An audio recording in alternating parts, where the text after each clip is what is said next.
Kawmzawlah Kan kalau mấy có tè à giọt tè đi giọt tè thì phải là ôi ya rủi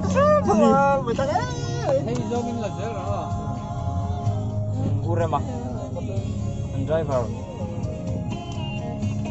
kalau nak cuma kalau mấy cái này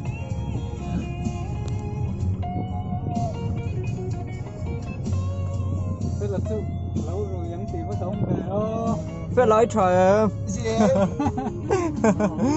phải rủi này hay phải là bộ giọt tè không có đâu bây giờ quý là quý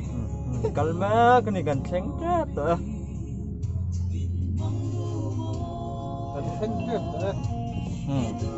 Thế là cô rồi rồi là bóng đặt trên nó có. phụ lầu có phải là rủi cái này hay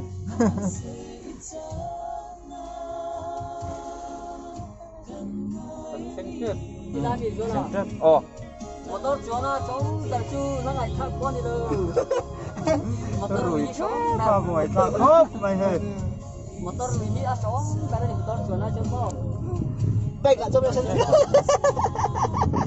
tu hui là ra chôn rủi lầu cho à na ngai thak bo ani dam lo a chong lo ri ber ni chong urema tránh chết rồi lo ba sa ka ka chuan ka sai sa sa ko na ko jan dai rồi kan kan ko da ra Yan. Cần thanh tuyệt. tránh chết mẹ kan thanh chep đấy